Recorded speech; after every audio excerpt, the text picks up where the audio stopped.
Hello guys, WhatsApp, कैसे हैं आप लोग। मेरा नाम है Atul Srivastava. I am commerce and English educator and career coach.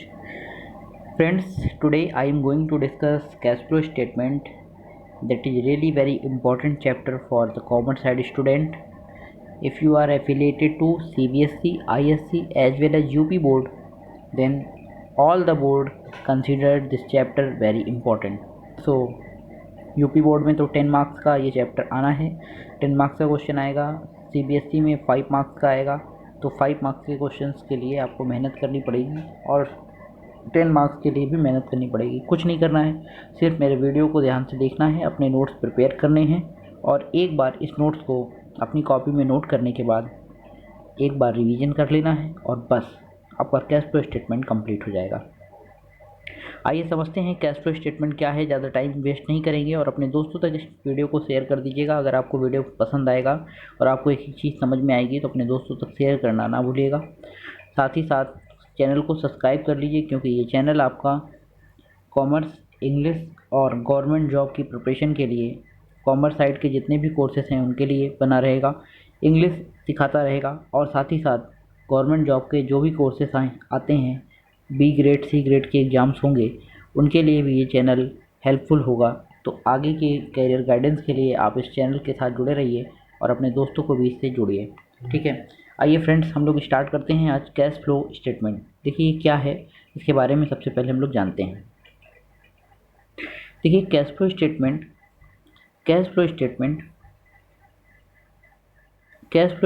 Is a statement prepared in accordance with AS3।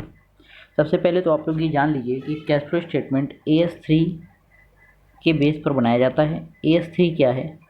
AS3 का मतलब अतुल श्रीवास्तव नहीं है ना। पता चला आप लोग समझ लें कि ये अतुल श्रीवास्तव है। AS3 institute of chartered accountant का नाम तो सुना ही होगा आपने।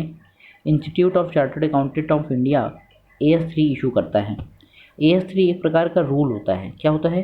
रूल्स होता है। इनका फुल फॉर्म, AS का फुल फॉर्म क्या होता है बता दे रहे, अकाउंटिंग स्टैंडर्ड्स। क्या होता है? अकाउंटिंग स्टैंडर्ड्स माने होता है मानक। स्टैंडर्ड माने क्या होता है? मानक। स्टैंडर्ड माने क्या होता है? रूल। स्टैंडर्ड माने क्या होता है? Something which is set of rules. तो आपको पता है हम लोग कैश फ्लो स्टेटमेंट की अकाउंटिंग सीखने वाले हैं और AS का मतलब होता है अकाउंटिंग स्टैंडर्ड। AS का मतलब क्या होता है? Accounting standard. तो जब तक कोई हमारे पास स्टैंडर्ड नहीं होगा तो तब तक अकाउंटिंग में कंसिस्टेंसी और जो एकरूपता है वो नहीं आ पाएगी। तो अब जैसे एक अकाउंटेंट ने कैश फ्लो स्टेटमेंट अलग तरीके से बनाया, दूसरा अलग तरीके से, तीसरा अलग, तो ऐसा नहीं हो सकता है। तीनों अकाउंटेंट को एक ही जैसा स्टेटमेंट बनाना है। इसके लिए किसी एक इंस्टीट्यूट का, किसी एक ऑर्गेनाइजेशन के द्वारा कुछ रूल्स सेट करने पड़ेंगे। तो वही रूल्स अकाउंटिंग स्टैंडर्ड हैं, जिनको ध्यान में रखकर सभी अकाउंटेंट, सभी जितने भी चार्टर्ड अकाउंटेंट्स हैं, सभी लोगों को कैश फ्लो स्टेटमेंट बनाना पड़ता है और वो कैश फ्लो स्टेटमेंट एक जैसा ही बनता है। इसलिए हमने लिखा कि cash flow statement is a statement prepared in accordance with AS3। तो AS3 याद रखिएगा, अकाउंटिंग स्टैंडर्ड 3 के थ्रू बनाया जाता है। अकाउंटिंग स्टैंडर्ड 3 एक रूल है AS3 का, कैश फ्लो स्टेटमेंट का। ठीक है, that show the flow of cash and cash equivalent. ये बताता है कि कैश कहाँ से आया, कितना आया, और कैश से रिलेटेड सारे आइटम। अच्छा, कैश एंड कैश इक्विवेलेंट की जब भी बात आएगी, आपके क्वेश्चन में कैश एंड कैश इक्विवेलेंट लिखने को आएगा। आगे चल के हम इसको डिस्कस भी करेंगे। आज हम आपको बता दें कि कैश एंड कैश इक्विवेलेंट के अंदर कौन कौन सी चीज़ें आती हैं। कैश एंड कैश इक्विवेलेंट के अंदर कैश इन हैंड आता है, कैश एट बैंक आता है और शॉर्ट टर्म इन्वेस्टमेंट आते हैं, मार्केटेबल सिक्योरिटीज आती है। सर ये याद कैसे करें? तो बेटा याद नहीं करना है, आपको खाली कंसेप्चुअल क्लियरिटी लानी है कि देखिए, अगर आप ध्यान से देखेंगे तो ये सारे ही आइटम ऐसे हैं जिसमें कैश आपको तुरंत मिल जा रहा है। कैश इन हैंड मतलब हाथ में कैश है। कैश एट बैंक मतलब बैंक में है, ATM से बस खाली ATM में डालना है, ATM में ATM कार्ड डालना है और फट से पैसा आपके हाथ में आ जाएगा। और short term securities, short term investment मतलब कि आपने कोई ऐसा शेयर खरीदा है जिसको आप आज बेच देंगे, या कोई ऐसा इन्वेस्टमेंट किया है जो 1 साल के अंदर का है, 4 महीने का है, 5 महीने का है। आपने FD कराई है, RD कराई है 5 महीने की, उसको तोड़कर आपके पास पैसा आ जाएगा। तो ये भी शॉर्ट टर्म इन्वेस्टमेंट है। और प्लस मार्केटेबल सिक्योरिटीज, मार्केट में शेयर में पैसा लगाया है, तो ये सभी पैसे ऐसे हैं जो 1 से 2 दिन के अंदर आपके हाथ में आ जाते हैं। तो इस प्रकार के पैसे को हम लोग कैश एंड कैश इक्विवेलेंट कहते हैं। या तो वो कैश है, कैश इन हैंड, या कैश इक्विवेलेंट का मतलब कि वो हमारे कैश के बराबर ही है, बस अभी हमारे पास कैश के फॉर्म में नहीं है, लेकिन कैश के बराबर है। जब चाहेंगे तब उसको कैश में बना लेंगे। ठीक है, इस तरीके से इसका नाम हो गया कैश एंड कैश इक्विवेलेंट। क्या ये बात समझ में आ गई? Very good. नोट्स बनाते चलिएगा अपनी कॉपी में, तभी आपको चीज़ें समझ में आएंगी, क्योंकि खाली पन्ना पलट के रिवीजन करना होगा उसके बाद। ठीक है दोस्तों, आइए हम लोग आगे बात करते हैं। Cash flow are divided into 3 activities. पहला है operating activity. Cash flow operating activities में डिवाइड है। ऑपरेटिंग एक्टिविटीज़ किससे रिलेटेड होती है? These are principal revenue generating activity. मतलब याद रखिएगा, ऑपरेटिंग एक्टिविटी रेवेन्यू को जनरेट करती है। Revenue generating activities are called operating activities, जिसमें हम लोग पैसा कमाते हैं, जिससे हम लोग पैसा कमाते हैं, जिस एक्टिविटी से हम डायरेक्ट इनकम कमाते हैं, ऐसी एक्टिविटी को हम ऑपरेटिंग एक्टिविटी कहते हैं।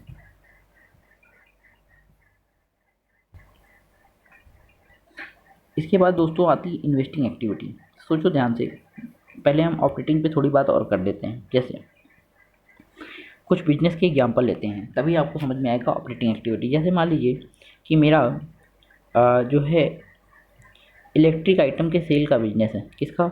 इलेक्ट्रिक आइटम के सेल का बिजनेस है, इलेक्ट्रॉनिक का है। मतलब जिसमें हम फ्रिज को बेचते हैं, fridge, cooler, TV, AC, fan, ये बेचते हैं।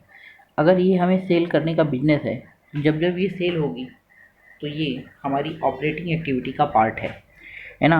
मतलब ऐसी एक्टिविटी जिससे हमें डायरेक्ट इनकम मिल रही है। अब इस एक्टिविटी में हम कुछ खर्चे भी करेंगे, कुछ इनकम भी कमाएंगे, तो इसलिए इस एक्टिविटी का नाम है क्या? Operating activity. क्योंकि मेन काम क्या है हमारा, समझ गए। लेकिन हमारे बिजनेस से हमको बहुत सारी इनकम हुई, हमने इस फ्रिज, कूलर, टीवी से बेचा, हमें बहुत सारी इनकम हुई। तो जो इनकम आ रही है, कैश आ रहा है, इस कैश को हम अपने काउंटर में सब नहीं रख सकते। तो हमने क्या किया, इस कैश को इन्वेस्ट कर दिया। इन्वेस्ट कहाँ कर दिया? शेयर मार्केट में कर दिया, शेयर खरीद लिए। ठीक है, हमने और कोई एसेट्स खरीद ली, ज्वेलरी खरीद ली, तो ये सब संपत्ति खरीद ली। तो अब जब आप एसेट्स को खरीद रहे हैं, तो ये इन्वेस्टिंग एक्टिविटी का पार्ट है। इन्वेस्ट कर दिया इस पैसे को, तो ये इन्वेस्टिंग एक्टिविटी में जाएगा। Activities which related to sale and purchase of fixed assets और एज नॉन करेंट इन्वेस्टमेंट। देखिए, नॉन करेंट इन्वेस्टमेंट के रूप में जब हम कोई एसेट्स को खरीदते हैं कि लॉन्ग टर्म के लिए, तो ऐसी एसेट्स को इन्वेस्टिंग एक्टिविटी में दिखाया जाता है, क्योंकि हम पैसा इन्वेस्ट कर चुके हैं। ठीक है, अब फाइनेंसिंग एक्टिविटीज़। फाइनेंस का मतलब क्या होता है कि these activities which result in change in size and composition of owners capital, जैसे including preference share capital in the case of company and borrowing of the business from the owner. जब कोई हम किसी से उधार लेते हैं, पैसा फाइनेंस लेते हैं, तो फिर वो हमारा फाइनेंसिंग एक्टिविटी में जाएगा। जैसे issue of shares, issue of debentures, payment of shares, payment of debentures, इस तरीके से आपकी बात आएगी। ये सब फाइनेंसिंग एक्टिविटी का पार्ट है। ठीक है, आइए बात करते हैं कुछ ट्रांजेक्शन्स की। देखिए, कुछ ट्रांजेक्शन्स ऐसे होते हैं कैश फ्लो में जिनका कैश फ्लो में कोई इफेक्ट नहीं पड़ता है। जैसे कैश डिपॉजिटेड इनटू बैंक। अगर कैश आप बैंक में जमा कर रहे हो तो वो कैश इक्विवेलेंट के बराबर है, तो उसमें आप, वो कैश ही है आपका, तो उसमें स्टेटमेंट बनाने की ज़रूरत नहीं है। उसमें कैश फ्लो का कोई इफेक्ट नहीं पड़ेगा। जितना पैसा आपके पास है उतना ही जमा किया है बैंक में। हमारे पास, जैसे कि ये तो वही बात हो गई कि हमारे पास मान लीजिए 100 रुपये हैं। अब 100 रुपये में हमने कुछ अपने घर में रखा है, 50 रुपये घर में रखा है, 50 बैंक में रखा है, तो फिर बैंक वाले को और इसको अलग अलग करने की ज़रूरत नहीं है। दोनों ही पैसा हमारा ही है और मेरे पास है, ये हम मानते हैं। कैश विड्रॉ कर लिया तो घर में आ गया। सेल्स ऑफ मार्केटेबल सिक्योरिटी, फिर भी पैसा आ गया। Purchase of marketable security, transfer of profit to generate general reserve, all type of credit transactions, और इसी के साथ साथ आपका writing off bad debts against provision for doubtful debts. तो इस तरीके से इतने ट्रांजेक्शन्स हैं जिन पर कैश का कोई इफेक्ट नहीं पड़ता है कैश फ्लो स्टेटमेंट में। ठीक है, बात समझ में आ गई। आइए हम लोग बात करते हैं अब कैश फ्लो स्टेटमेंट में जो हम लोग ने सीखा था 3 एक्टिविटीज़ होती हैं ना। पहली एक्टिविटी का नाम है ऑपरेटिंग एक्टिविटी। तो ऑपरेटिंग एक्टिविटी से कैश फ्लो स्टेटमेंट कैसे बनाया जाता है और ऑपरेटिंग एक्टिविटी का स्टेटमेंट कैसे तैयार करते हैं। देखिए एक बात और समझ लीजिए, जैसे हम लोग बनाते हैं कैश बुक और एक बनाते हैं कैश फ्लो स्टेटमेंट, ये 2 चीज़ें बनाते हैं। तो अब आप सोचिए क्या अंतर है और क्यों बनाते हैं। जब कैश बुक के अंदर सारे कैश कितना आया और कितना गया सब दिखा देते हैं डेबिट और क्रेडिट में, तो कैश फ्लो क्यों बनाते हैं, ज़रा सोचिए और बताइए। तो कैश बुक के अंदर तो हम लोग सारा कैश दिखा देते हैं, कितना आया कितना गया, लेकिन बाइफरकेट नहीं कर पाते हैं। यहाँ पर बाइफरकेट नहीं कर पाते हैं कि कितना कैश ऑपरेटिंग से आया गया, कितना कैश इन्वेस्टिंग से आया गया, कितना कैश फाइनेंसिंग से आया गया। अगर हमें बाइफरकेट करना है तो हमें बनाना पड़ेगा क्या, कैश फ्लो स्टेटमेंट।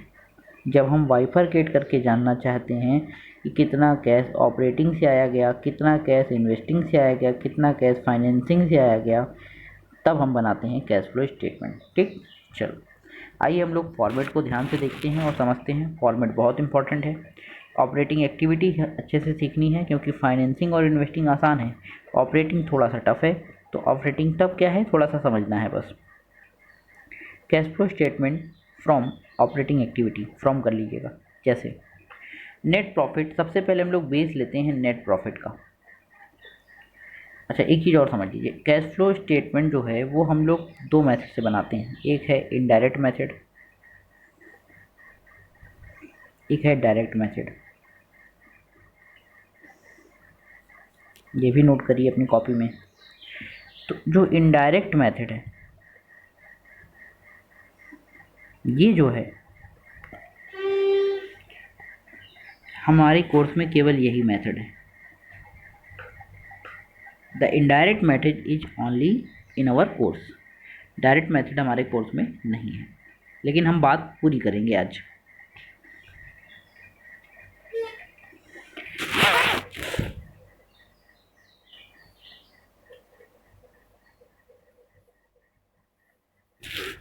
अब आइए बात करते हैं। तो सबसे पहले net profit before tax, net profit को बेस मानते हैं क्योंकि एक बात और याद रखिएगा, प्रॉफिट एंड लॉस अकाउंट हम बनाते हैं, इसमें जो प्रॉफिट होता है यही प्रॉफिट हमारा बैंक में या कैश में होना चाहिए, रियल फॉर्म में। मान लीजिए यहाँ 10 लाख रुपए है तो यहाँ पर भी टोटल मिला के 10 लाख रुपए होने चाहिए।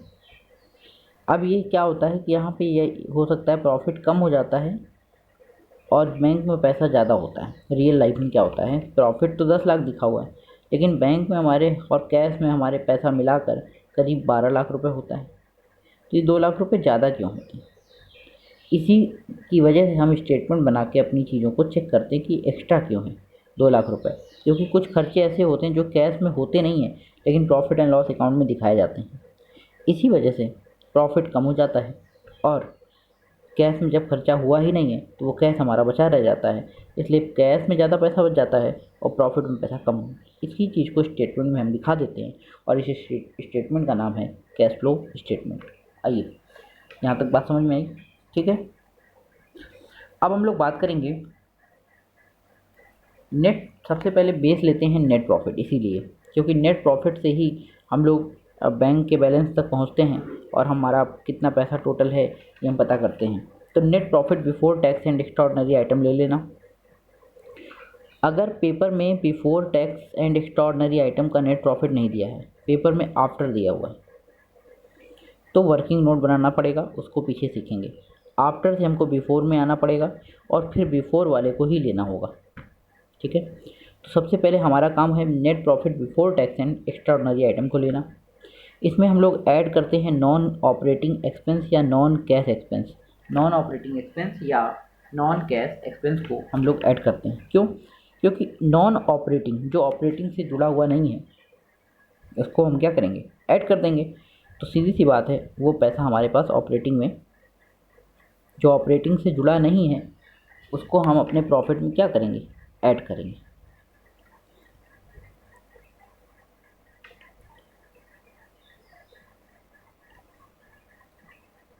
क्योंकि ये ऑपरेटिंग नहीं है ना। जैसे इंटरेस्ट पेड ऑन डिवेंचर, तो यहाँ का खर्चा नहीं है, तो प्रॉफिट में आपने इसको क्या किया? ऐड कर दिया। क्यों ऐड कर दिया? जब खर्चा यहाँ का नहीं है तो इनकम आपकी बढ़ जाएगी कि नहीं बढ़ जाएगी? बताओ। ऑपरेटिंग की, ऑपरेटिंग का खर्चा है नहीं और ऑपरेटिंग में दिखाया हुआ है, तो ऑपरेटिंग में है, दिखाया हुआ है, ऑपरेटिंग का खर्चा है नहीं, और स्टेटमेंट में या क्वेश्चन में आपके ऑपरेटिंग में लिखा हुआ है, तो आप क्या करोगे? इसको यहाँ पर ऐड करोगे, क्योंकि इससे आपकी ऑपरेटिंग इनकम बढ़ेगी। क्योंकि खर्चा यहाँ का नहीं है तो खर्चा कहीं और का है, तो यहाँ क्यों घटाओगे? यहाँ तो ऐड कर दोगे। तो यहाँ पे आपको ऐड कर देना है। Interest paid on debenture, interest paid on borrowing, share issue expense, depreciation, intangible assets, loss और प्रीमियम, ये सब आपके इनडायरेक्ट एक्सपेंस हैं, डायरेक्ट एक्सपेंस नहीं है। और ऑपरेटिंग एक्टिविटी में डायरेक्ट एक्सपेंस आते हैं, इसलिए यहाँ का खर्चा है नहीं, इसलिए इन सबको ऐड कर देंगे। तो जब आप इसको ऐड करोगे तो आपका प्रॉफिट क्या होगा? थोड़ा सा बढ़ जाएगा, क्योंकि नेट प्रॉफिट आपने लिया है। तो आप नेट प्रॉफिट में जब ये सब ऐड करोगे तो आप ग्रॉस प्रॉफिट पे ऑटोमेटिक पहुँच जाओगे ना। ठीक है, अब सोचिए नॉन ऑपरेटिंग एक्सपेंस और नॉन ऑपरेटिंग एक्सपेंस और नॉन कैश एक्सपेंस को आपने ऐड कर दिया। जैसे डेप्रीसिएशन भी कैश में हुआ नहीं है तो बढ़ जाएगा पैसा, इसलिए ऐड हो जाएगा। लेस क्या करेंगे? इसको लेस करो। लेस क्या करेंगे? नॉन ऑपरेटिंग इनकम को लेस कर दोगे। जो इनकम हमारी ऑपरेटिंग की नहीं है उसको आप लेस कर दोगे, क्योंकि अभी हम बना रहे हैं ऑपरेटिंग एक्टिविटी, और ऑपरेटिंग इनकम जो नहीं है वो लेस हो जाएगी। तो नॉन ऑपरेटिंग इनकम जो है उसे लेस करेंगे। जैसे interest on investment, dividend received, ये सभी फाइनेंसिंग एक्टिविटी का है। और gain on sale of assets, ये सभी आपका क्या करोगे? Gain on sale of assets. इसी तरीके loss on sale of assets आपका क्या होगा? ऐड हो जाएगा, गेन लेस हो जाएगा। Gain on sale of assets हमारी ऑपरेटिंग नहीं है, ये तो इन्वेस्टिंग एक्टिविटी का काम है। तो इस पर जो प्रॉफिट हुआ है वो आप यहाँ पर क्या करोगे? लेस कर दोगे, क्योंकि ये प्रॉफिट हमारा ऑपरेटिंग से नहीं हुआ है, इसलिए इसको लेस करेंगे। ये इनकम हमारी रियल में ऑपरेटिंग की नहीं मानी जाएगी। ठीक, वेरी गुड। इतना करने के बाद जो पैसा आपके पास यहाँ पर बचकर आएगा ये होगा cash flow from operating activity before changes in working capital. Heading डालिएगा, cash flow from operating activities before changes in working capital. ये अमाउंट निकल कर आ गया। अब इस अमाउंट में कुछ चीज़ें ऐड करेंगे। क्या? इंक्रीज इन करंट लायबिलिटीज़ और decrease in current assets. Current कर लो, इंक्रीज इन करंट लायबिलिटीज़ और डिक्रीज इन करंट एसेट्स। आइए समझते हैं कि क्यों ऐड करते हैं। जैसे मान लो क्रेडिटर है, क्रेडिटर है। अब क्रेडिटर हमारी क्या है? सोचिए क्या है क्रेडिटर?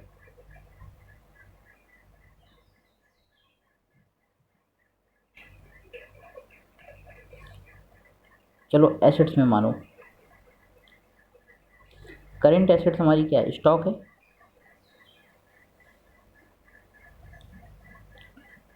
अगर स्टॉक हमारे बिजनेस से जाएगा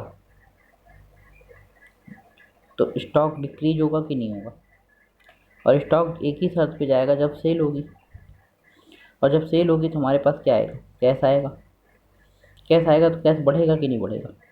कैश बढ़ेगा तो प्लस करोगे कि नहीं करोगे? इसलिए in decrease in assets, current assets, decrease in current assets को क्या करोगे? ऐड कर दोगे। इंक्रीज इन करंट एसेट्स को क्या करोगे? करंट लायबिलिटीज़ को ऐड करोगे, increase in current liabilities add हो जाएगी। जैसे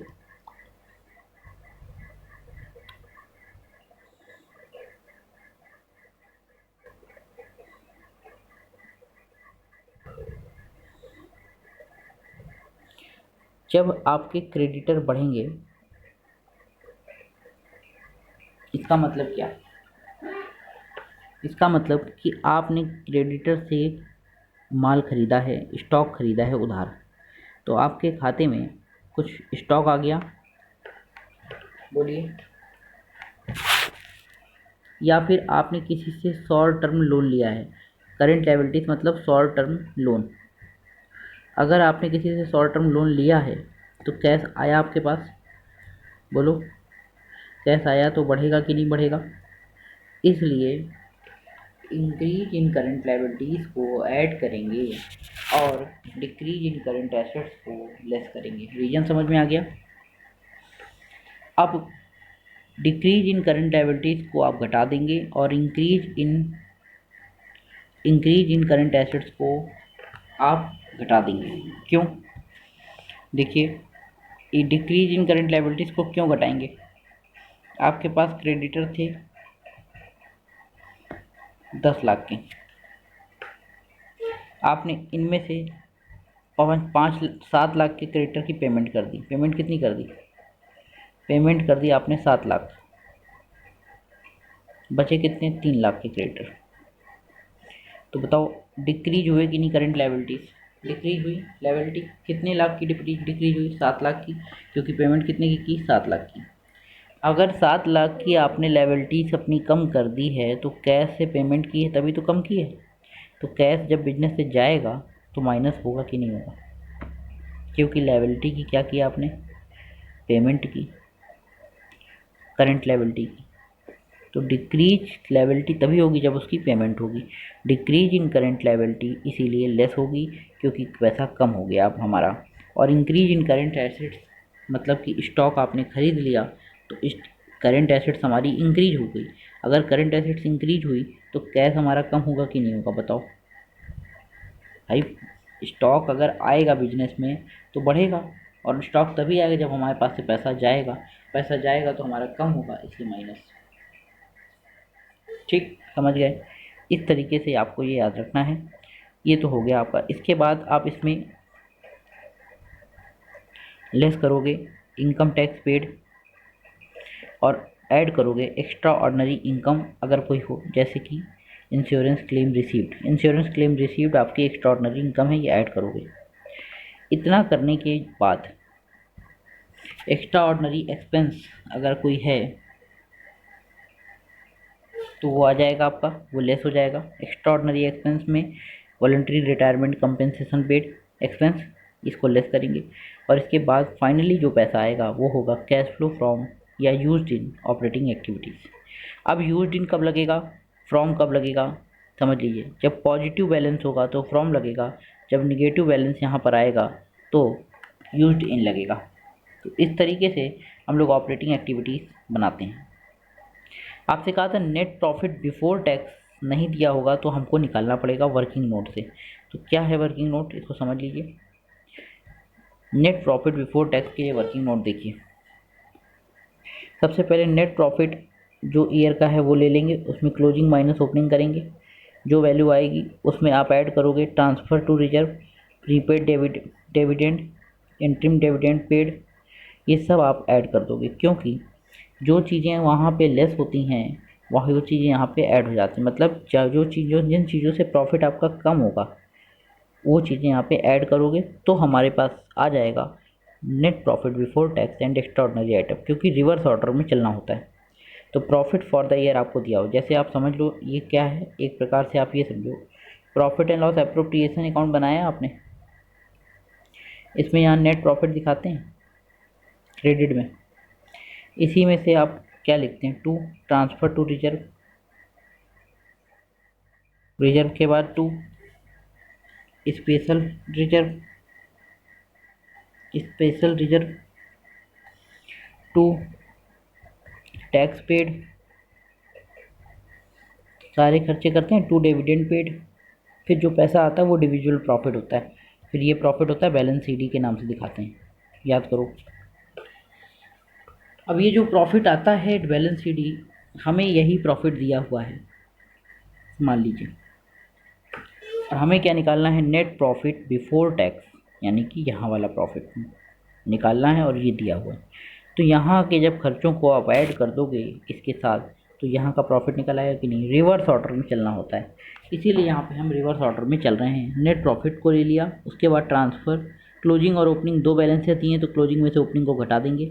फिर अगर ट्रांसफ़र कर रहे हो रिजर्व में तो ऐड कर देंगे, प्रीपेड डिविडेंड ऐड कर देंगे, इंटरिम डिविडेंड ऐड कर देंगे, प्रोविज़न फॉर टैक्स अगर रिफ़ंड हो रहा है या नेट रिफ़ंड माइनस में है तो फिर आप ऐड कर दोगे। फिर एक्स्ट्राऑर्डिनरी एक्सपेंस को ऐड कर दोगे, लेकिन एक्स्ट्राऑर्डिनरी इनकम अगर होगी तो उसे घटा दोगे। रिवर्स ऑर्डर में चलेंगे, एक्स्ट्राऑर्डिनरी इनकम को घटा देंगे तो हमारा निकल कर आ जाएगा net profit before tax and extraordinary item. यही हमें निकालना है, और फिर इसको बेस मान के cash flow from operating activity में, cash flow from operating activity में बेस बना के दिखा देंगे। हमें यही चाहिए कैश फ्लो स्टेटमेंट निकालने के लिए। ठीक, समझ गए? Very good. कुछ चीज़ें हैं उनको आपको याद रखना है। ऑपरेटिंग एक्टिविटी के अंदर क्या क्या चीज़ें आती हैं, जैसे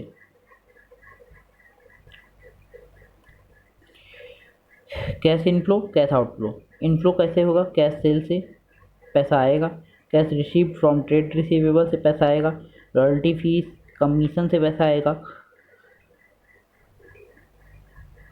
इनकम टैक्स रिफंड से पैसा आएगा। इन सब से पैसा आएगा, इसलिए इन सबको ऐड करेंगे।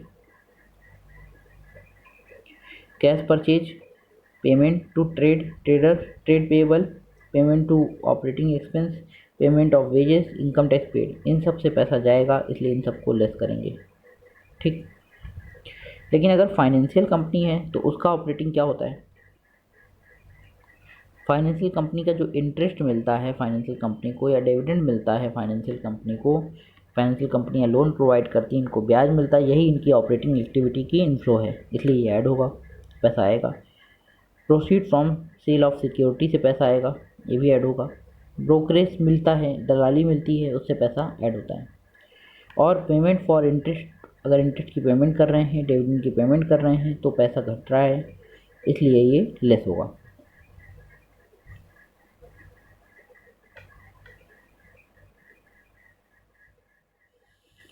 इन्वेस्टिंग के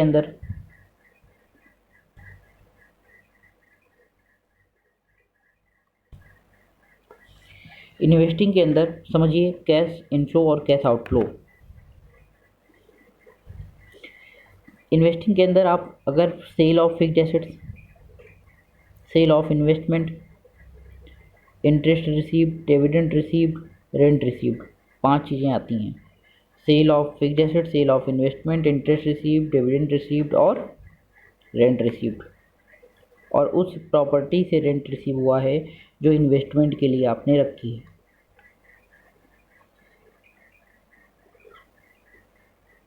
इसी तरीके इसके रिवर्स ऑर्डर में purchase of fixed assets, purchase of securities और इनकम टैक्स पेड, अगर इन्वेस्टमेंट से रिलेटेड है तो वो वाला इनकम टैक्स पेड। ठीक, ये आपका हो गया कैश आउटफ्लो। अब फाइनेंसिंग में क्या क्या दिखाते हैं, फाइनेंसिंग में शेयर को इशू करना, डिवेंचर को इशू करना, बोरोइंग्स को इशू करना, बोरोइंग्स लेना किसी से उधार, बैंक ओवरड्राफ्ट का पैसा बढ़ जाना, कैश क्रेडिट बढ़ जाना, ये सभी हमारे कैश को बढ़ाते हैं, इसलिए ये हमारी क्या है, कैश इनफ्लो है। पेमेंट करना उसी तरीके से लोन की, रिडेम्पशन की, प्रेफरेंस शेयर की, बाई बैक करना, डिविडेंड की पेमेंट करना, इंटरेस्ट की पेमेंट करना, इन सब से पैसा जाएगा, इसलिए ये सब लेस होंगे। पैसा जा रहा है, इन सब में पैसा आ रहा है, इसलिए इन सब ऐड होंगे। ठीक, ये फाइनेंसिंग एक्टिविटी का पार्ट है, क्योंकि फाइनेंस से रिलेटेड सारी बातें हैं। शेयर का आना, शेयर का जाना, डिवेंचर का आना, डिवेंचर का जाना, है ना, बॉन्ड्स का आना, बोरोइंग्स का आना, ये सभी हमारे फाइनेंसिंग का पार्ट है।